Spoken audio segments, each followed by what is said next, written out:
नमस्कार शेतकरी बंधूंनो, सर्व शेतकऱ्यांसाठी अत्यंत आनंदाची आणि सर्वात मोठी बातमी आणली आहे. अखेर कर्जमाफी 2026चा शासन निर्णय जाहीर झालाय. यामध्ये कोणत्या शेतकऱ्यांचे कर्ज माफ होणार आहे, अजून निकष काय दिलेले आहेत, तुमच्या खात्यामध्ये पैसे केव्हापर्यंत जमा होणार आहेत, याची संपूर्ण आणि खात्रीशीर माहिती आज आपण या व्हिडिओमध्ये पाहणार आहोत.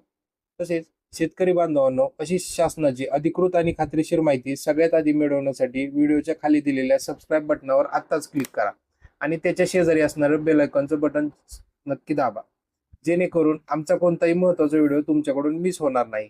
चला तर मग वेळ न घालवता व्हिडिओला सुरुवात करूया. तर मित्रांनो, आपल्याला स्क्रीनवरती दिसत आहे पुण्यश्लोक अहिल्यादेवी होळकर शेतकरी कर्जमुक्ती योजना 2026. दिनांक आहे 20 जून 2026. आता याच्यामध्ये आपण डायरेक्ट मुद्द्यावरती येऊया. इथं त्यांनी शासन निर्णय दिलेला आहे. शासन निर्णयामध्ये सांगितलेलं आहे की 2/6/2026 रोजी झालेल्या मंत्रीय बैठकीमध्ये थकबाकीदार शेतकऱ्यांना कर्जमुक्ती व कर्जाची नियमित फेड करण्याच्या शेतकऱ्यांना प्रोत्साहनपर लाभ देण्याचा निर्णय घेण्यात आलेला आहे. त्याबाबतचा तपशील खालीलप्रमाणे आहे. योजनेला त्यांनी नाव दिले पुण्यश्लोक अहिल्यादेवी होळकर शेतकरी कर्जमुक्ती योजना 2026. आता या योजनेमध्ये त्यांनी सांगितलंय मित्रांनो की 1/4/2019 ते 31/3/2000 पर्यंत उचललेलं कर्ज आणि त्याची फेड 30/9/2025च्या एंडिंग पर्यंत केलेली नाहीये आणि 31/3/2026 पर्यंत सुद्धा ती झालेली नाहीये. तर अशी रक्कम जी आहे ती रक्कम तुमच्या बँक खात्यामध्ये जमा होणार आहे, पण ती रक्कम जी आहे ती 2 लाखाच्या आतमध्ये असावी. इथं त्यांनी स्पष्ट सांगितलेलं आहे 2 लाखापर्यंतच ती रक्कम असावी, तर ते कर्ज खात्यामध्ये 2 लाख रुपये कर्जमुक्तीचा लाभ देण्यात येणार आहे. आता याच्यामध्ये थोडं अजून डिटेल सांगितलेलं आहे की 1/4/2019 ते 31/3/2025 पर्यंत वाटप केलेल्या अल्पमुदत पीक कर्जाचे पुनर्गठन फेरपुनर्गठन करून मध्यम मुदत कर्जात रूपांतर केलेल्या कर्जामधील 30/9/2025 थकीत असलेल्या आणि 31/3/2026 अखेर परतफेड न झालेल्या हप्त्यांची मुद्दल व व्याजासह अधिकतम रक्कम 2 लाखापर्यंत असल्यास त्याचा कर्जमुक्ती योजनेत समावेश करण्यात येईल. या योजनेमध्ये उपरोक्त नमूद केलेल्या पीक कर्ज व पीक कर्जाचे केलेले पुनर्गठित कर्ज यांचे दिनांक 30/9/2025 रोजी थकीत असलेल्या 31/3/2026 पर्यंत फेड न झालेल्या शेतकऱ्यांच्या एक किंवा अनेक बँकांकडील कर्ज खात्यांची एकत्रित थकबाकीची रक्कम विचारात घेऊन प्रति शेतकरी 2 लाख मर्यादेपर्यंत कर्जमुक्तीचा लाभ देण्यात येईल. म्हणजे इथं जे त्यांनी सांगितलेलं की पुनर्गठन किंवा फेरपुनर्गठन म्हणजे ज्यांनी कर्ज भरून परत कर्ज काढले अशांसाठी सुद्धा या गोष्टी त्यांनी सांगितलेल्या आहेत. पुढे अजून त्यांनी सांगितलेलं आहे ज्या शेतकऱ्यांना यापूर्वी महात्मा ज्योतिराव फुले शेतकरी कर्जमुक्ती योजना 2019 या योजनेचा लाभ मिळाला आहे, अशा शेतकऱ्यांनी 1/4/2019 ते 31/3/2025 पर्यंत उचल केलेल्या अल्पमुदत पीक कर्ज व पीक कर्जाचे केलेले पुनर्गठन केलेल्या थकीत हप्त्यांची 30/9/2025 अखेर थकीत असलेली 31/3/2026 अखेर परतफेड न झालेली एक किंवा अनेक बँकांकडील कर्ज खात्याची एकत्रित थकबाकीची वसूल मुद्दल व व्याजासह एकूण रक्कम 50,000 पर्यंत असल्यास त्यांना या योजनेअंतर्गत 50,000 अधिकतम मर्यादेपर्यंत कर्जमुक्तीचा लाभ देण्यात येणार आहे. म्हणजे ज्यांनी ज्यांनी महात्मा ज्योतिराव फुले योजनेची जी फायदा आहे तो फायदा घेतलेला आहे आणि तरी पण त्या लोकांनी अजून जर कर्ज उचललेलं असेल 1/4/2019 ते 31/3/2025 या काळामध्ये आणि त्या काळामधले कर्जाची फेड जी आहे ती 30/9/2025च्या एंडिंग पर्यंत भरलेली नाहीये आणि अजूनही 31/3/2026 पर्यंत सुद्धा ती फेड झालेली नाहीये. अशा पीक कर्ज जे आहेत त्या पीक कर्जांना रक्कम रुपये 50,000 पर्यंत तो बेनिफिट मिळणार आहे की ते 50,000 रुपये भरून तुम्ही त्या कर्जातली ठराविक रक्कम जी आहे ती कमी करू शकता. आता एक वेळ समझोता म्हणून एक ऑप्शन त्यांनी दिलेला आहे, तर त्याच्यामध्ये सांगितलंय की सदर योजनेमध्ये 1/4/2019 ते 31/3/2025 अखेरपर्यंत उचललेल्या अल्पमुदत पीक कर्ज खात्यांची एक किंवा अनेक बँकांकडील सर्व कर्ज खात्यांची मुद्दल व व्याजासह 30/9/2025 रोजी थकीत असलेली व 31/3/2026 पर्यंत परतफेड न झालेली एकत्रित थकबाकीची रक्कम 2 लाखापर्यंत किंवा त्याच्यापेक्षा जास्त असेल अशा शेतकऱ्यांचे प्रथम 2 लाखापेक्षा जास्त असलेली थकीत रकमेची बँक संस्थेस परतफेड करणे आवश्यक असेल. अशी रक्कम परतफेड केल्यानंतरच पात्र शेतकऱ्यांना एक वेळ समझोता अंतर्गत 2 लाख रकमेचा लाभ अदा करण्यात येईल. म्हणजे यांनी काय सांगितलंय की तुम्ही जर समजा 1/4/2019 ते 31/3/2025 पर्यंत जर अल्पमुदत पीक कर्ज खात्यांची एक ठराविक रक्कम जर तुम्ही बँकेतून उचलली असेल आणि तुमच्याकडे अनेक आहेत, म्हणजे इथं त्यांनी सांगितलेलं एक किंवा अनेक बँकांकडून जर तुम्ही कर्ज उचललं असेल आणि मुद्दल आणि व्याजासह त्याची रक्कम जर 2 लाखापेक्षा जास्त असेल, उदाहरणार्थ तुम्ही 1.5 लाख रुपये रक्कम उचलली आणि व्याजासह मुद्दल आणि व्याजाची रक्कम मिळून आज त्याची रक्कम आहे 2.5 लाख रुपये, तर त्या पिरियडमध्ये तुम्हाला सर्वात पहिल्यांदा 50,000 रुपये तुम्हाला आधी भरावे लागणार आहेत त्या बँकेत किंवा पतसंस्थेमध्ये परतफेड करावी लागणार आहे.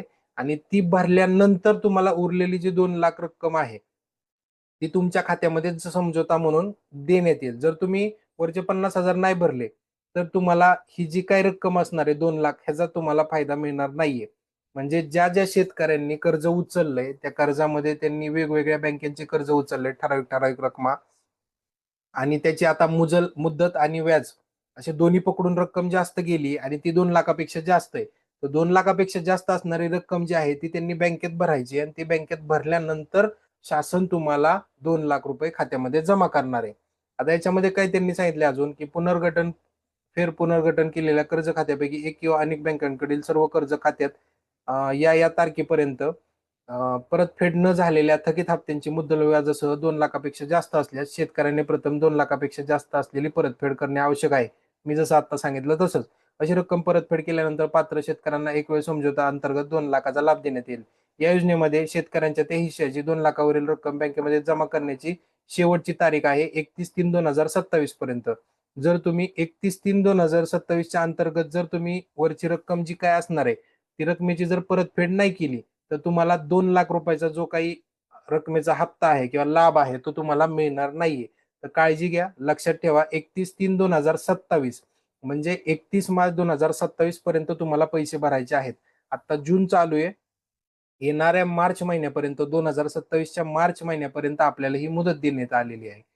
पुढे काय सांगितलेलं आहे की ज्या शेतकऱ्यांना यापूर्वी महात्मा ज्योतिराव फुले योजनेअंतर्गत कर्जमुक्ती योजना 19चा लाभ मिळाला आहे अशा शेतकऱ्यांनी 2019 ते 2025 पर्यंत उचल केलेले अल्पमुदत पीक कर्जाचे केलेले पुनर्गठन फेर पुनर्गठन केलेले थकीत हप्त्यांची 30/9/2025 अखेर थकीत असलेली 31/3/2026 अखेर परतफेड न झालेली एक किंवा अनेक बँकांकडील कर्ज खात्यातील एकत्रित थकबाकीची मुद्दल व व्याजासह एकूण रक्कम 50,000पेक्षा जास्त असल्यास अशा शेतकऱ्यांनी त्यांच्या थकीत रकमेपैकी 50,000वरील संपूर्ण थकबाकी बँकेत जमा करावे. जसं आता मी 2 लाखाचं सांगितलं तसंच आहे.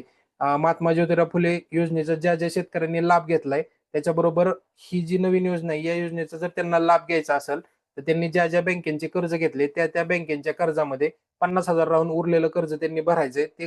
उरलेले कर्ज जर भरले तरच 50,000 रुपये जी काय रक्कम असणार आहे ती मिळणार आहे, नाहीतर मिळणार नाही. त्याची सुद्धा तारीख तुम्हाला आहे 31/3/2027 पर्यंत. आता पुढचा आणि महत्वाचा मुद्दा काय आहे बघा. राष्ट्रीयकृत बँका, खाजगी बँका, ग्रामीण बँकांकडील शेतकऱ्यांचा पीक कर्ज, पुनर्गठित अनुत्पादित कर्जांना कर्जमुक्ती व वेळ समझोता योजनेचा लाभ देत असताना अनुत्पादित कर्जाच्या तारखेनुसार खतावणी शिल्लक निश्चित केलेल्या टक्केवारीप्रमाणे सूट देण्याची रक्कम निश्चित केली जाईल. यासाठी बँकेसोबत वाटाघाटी करून सूट घ्यावयाच्या रकमेचे प्रमाण निश्चित करण्यासाठी अप्पर मुख्य सचिव यांच्या अध्यक्षतेखाली प्रधान सचिव सहकार व्यवस्थापकीय संचालन प्रशासक महाराष्ट्र राज्य सहकारी बँक मर्यादा मुंबई समन्वय राज्यस्तरीय बँकर्स समिती पुणे व सहकार आयुक्त निबंधक सहकारी संस्था पुणे यांची समिती नेमण्यात येईल. ही समिती अनुत्पादित कर्जाबाबत सूट देण्यात येणारी रक्कम बँकांची वाटाघाटी करून घेईल.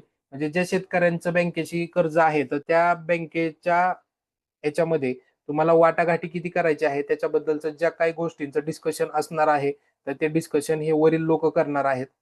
प्रोत्साहनपर लाभ आता याच्यामध्ये त्यांनी सांगितलेलं आहे की वित्तीय शिस्तीला प्रोत्साहन देण्यासाठी आणि नियमित परतफेड करणाऱ्या शेतकऱ्यांना प्रोत्साहन लाभ देण्यासाठी सन 2022-23, 23-24, 24-25 या 3 वर्षात पैकी कोणत्या 2 आर्थिक वर्षात पीक कर्जाची उचल करून आर्थिक वर्ष संपल्यानंतर 30 जून पूर्वी किंवा बँकेच्या प्रचलित नियमानुसार विहित वेळेत यापैकी नंतरची असेल त्या दिनांकापूर्वी कर्जाची परतफेड केलेल्या शेतकऱ्यांना प्रोत्साहनपर लाभ देण्याच्या हेतूने प्रति शेतकरी 50,000 रुपये इतके अधिकतम रकमेपर्यंत लाभ देण्यात येईल.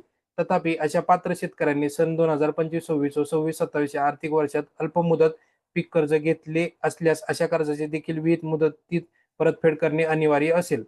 म्हणजे जे जे शेतकऱ्यांनी उदाहरणार्थ 2022-23 मध्ये 23-24 मध्ये 24-25 मध्ये या 3 वर्षामध्ये ना कुठल्याही दोन म्हणजे 22-23 किंवा 23-24 मध्ये जर त्यांनी कर्जाची परतफेड केली आहे जी काय तुम्हाला दिनांक दिली असेल त्या दिनांकापूर्वी जर कर्जाची परतफेड केली असेल तर अशा शेतकऱ्यांना सुद्धा 50,000 रुपयापर्यंतचा लाभ देण्यात येणार आहे असं त्यांनी सांगितलंय.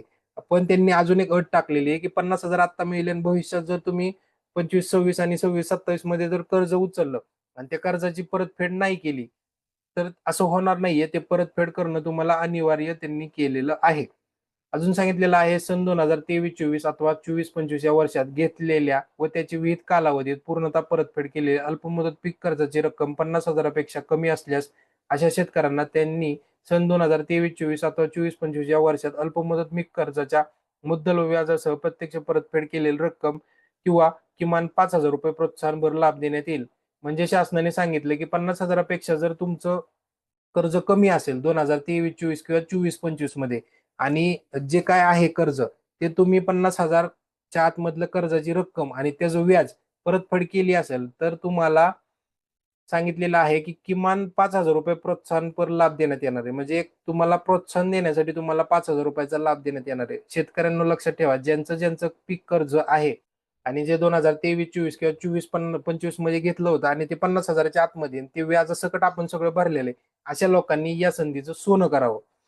उपरोक्त प्रमाणे कर्जमुक्ती, एक वेळ समझोता व प्रोत्साहनपर लाभ मिळवण्यासाठी खालील प्रमाणे निकष निश्चित करण्यात आलेले. आता मित्रांनो, सगळ्यात महत्वाचा पार्ट इथं आलेला आहे. कर्जमुक्ती, एक वेळ समझोता आणि प्रोत्साहनपर लाभ अशा 3 पद्धती याच्यामध्ये दिलेल्या आहेत. आता त्याच्यासाठी काही गोष्टी ज्या आहेत त्या निश्चित करण्यात आल्यात. आता ते काय काय सांगितलेले तर इथं बघा, सदर योजनेचा लाभ देत असताना वैयक्तिक शेतकरी हा निकष ग्राह्य धरण्यात येईल. या योजनेमध्ये शेतकरी कर्जमुक्तीचा लाभ दिलेल्या शेतकऱ्यांना प्रोत्साहनपर लाभ दिला जाणार नाही. ज्या शेतकऱ्यांनी थोडक्यात कर्जमुक्तीचा फायदा घेतलाय अशा शेतकऱ्यांना प्रोत्साहनपर लाभ मिळणार नाहीये. कर्जमुक्तीचा जर आत्ताच लाभ घेतला आणि प्रोत्साहनपर पण आहे, म्हणजे एका वेळेस एका योजनेचाच तुम्हाला फायदा घेता येणार आहे. सदर योजना शेतकऱ्यांनी राष्ट्रीयकृत बँका, खासगी बँका, प्रादेशिक ग्रामीण बँका, जिल्हा मध्यवर्ती सहकारी बँकाकडून घेतलेल्या कर्जास लागू राहील. तसेच प्राथमिक कृषी पतपुरवठा सहकारी संस्थांनी त्यांच्या स्वतःच्या निधीतून वितरित केलेल्या कर्जांना देखील सदर योजना लागू राहतील. म्हणजे राष्ट्रीयकृत बँका, खासगी बँका, प्रादेशिक ग्रामीण बँका, जिल्हा मध्यवर्ती बँका असल्या बँकातून जर तुमचं कर्ज असेल तरच होणार आहे. एखादी साध्या सुध्या पतसंस्थेतून तुम्ही कर्ज घेतलं असलं तर तुमचं कर्ज माफ होणार नाहीये. योजनेच्या निकषानुसार पात्र शेतकऱ्यांचे आधार प्रमाणीकरण असणे तसेच ॲग्रिस्टॅक आधार सामग्री मंचावर शेतकऱ्यांची नोंदणी असणे आवश्यक आहे. म्हणजे तुमचं एकतर आधार कार्ड तुमचं लिंक पाहिजे तुमच्या डॉक्युमेंटला आणि ॲग्रिस्टॅक झालेलं पाहिजे, तरच तुम्हाला या योजनेचा लाभ मिळणार आहे, नाही तर मिळणार नाहीये. योजनेचा लाभ मिळवण्यासाठी खालील व्यक्ती पात्र आहेत. आता खालील व्यक्ती कोण पात्र असणार नाहीयेत, सॉरी, महाराष्ट्र राज्यातील विद्यमान भूतपूर्व मंत्री, राज्यमंत्री, विद्यमान भूतपूर्व लोकसभा, राज्यसभा सदस्य, विद्यमान भूतपूर्व विधानसभा, विधान परिषद, म्हणजे हे जे कोण मंत्री लोक असणार आहेत या मंत्री लोकांना या योजनेचा लाभ मिळणार नाहीये. अजून काय सांगितलंय, केंद्र व राज्य शासनाचे सर्व अधिकारी, म्हणजे जर समजा एखादा गव्हर्नमेंट वगैरे जर असेल तर त्यांना हे मिळणार नाहीये, किंवा मासिक वेतन 25,000पेक्षा जास्त असणाऱ्या व्यक्तीला त्याला सुद्धा मिळणार नाहीये. राज्यातील सार्वजनिक क्षेत्रातील उपक्रम उदाहरणार्थ महावितरण, महाराष्ट्र औद्योगिक विकास महामंडळ, एसटी महामंडळ इत्यादी अनुदानित संस्था यांचे अधिकारी व कर्मचारी एकत्रित मासिक वेतन 25,000पेक्षा जास्त असणाऱ्या व्यक्तींना अशा पद्धतीचा लाभ मिळणार नाहीये. शेतीबाह्य उत्पन्नाच्या स्रोतातून आयकर भरणाऱ्या व्यक्ती, म्हणजे जे जे शेती सोडून सुद्धा बाकीच्या गोष्टींमध्ये टॅक्सेस भरतात त्यांना सुद्धा या योजनेचा लाभ मिळणार नाहीये. निवृत्ती वेतन धारक व्यक्ती ज्यांचे मासिक निवृत्ती वेतन साधारणतः 25,000पेक्षा जास्त आहे, म्हणजे माजी सैनिक वगैरे वगळून, तर या लोकांना सुद्धा या योजनेचा लाभ घेता येणार नाहीये. कृषी उत्पन्न बाजार समित्या, साखर कारखाने, सहकारी सूतगिरण्या, नागरी सहकारी बँका, जिल्हा मध्यवर्ती बँका, महाराष्ट्र राज्य सहकारी बँका लिमिटेड या संस्थांचे पदाधिकारी, अध्यक्ष, उपाध्यक्ष, संचालक मंडळ अधिकारी, कर्मचारी यांचे एकत्रित वेतन 25,000पेक्षा जास्त असणाऱ्या व्यक्ती तथापि सहकारी साखर कारखान्याचे हंगामी कामगार योजनेस अपात्र असणार नाहीत. योजनेची अंमलबजावणी आणि प्रक्रिया वगैरे, आता हे बाकीच्या गोष्टी त्यांनी दिलेल्या आहेत. कोण कोण योजनेची कशी कशी अंमलबजावणी करणार आहे, काय करणार आहे, महत्वाच्या ज्या गोष्टी होत्या त्या महत्वाच्या गोष्टी आपल्याला याच्यामध्ये पाहायला मिळालेल्या आहेत. ज्या महत्वाच्या गोष्टी होत्या त्या आपण वाचल्या, कोण पात्र आहेत, कोण अपात्र आहेत, या योजनेच्या अंतर्गत आपल्याला कुठल्या कुठल्या गोष्टींचा लाभ घेता येऊ शकतो, या सर्व गोष्टी आपण या व्हिडिओमध्ये पाहिल्या. ही व्हिडिओ तुमच्या सर्व शेतकरी मित्रांपर्यंत शेअर करा. ही व्हिडिओ शेअर केल्यानंतर आपल्या जवळच्या असणाऱ्या शेतकरी मित्रांना या कर्ज योजनेचा लाभ घेता येईल. जेवढे शेतकरी आपल्याला या योजनेचा लाभ घेतील तेवढा आपला शेतकरी दणकट होणार आहे. त्याच्याबरोबर अशा शेतीच्या रिलेटेड ज्या काही अपडेटेड माहिती असतात त्या माहिती तुमच्यापर्यंत पोहोचवण्यासाठी मित्रांनो, या व्हिडिओच्या खाली डिस्क्रिप्शन बॉक्समध्ये टेलिग्राम आणि व्हॉट्सअप चॅनलच्या आपल्या लिंक दिलेल्या आहेत, फ्री आहेत, जॉईन करून ठेवा. येणाऱ्या ज्या छोट्या मोठ्या अपडेट असतात त्या पटकन तुमच्यापर्यंत पोहोचतात. त्यासाठी तुम्हाला युट्यूबवरती यायची गरज पडत नाही किंवा ऑनलाईन काही गोष्टी सर्च करायची गरज पडत नाहीये. चॅनलवर पहिल्यांदा आला असाल, व्हिडिओ पहिल्यांदा बघत असाल तर चॅनलला नक्की सबस्क्राईब करून ठेवा. बेल आयकनचं बटन प्रेस करा. पुन्हा भेटूया नवीन एका व्हिडिओ बरोबर. तोपर्यंत जय हिंद, जय महाराष्ट्र. धन्यवाद मित्रांनो.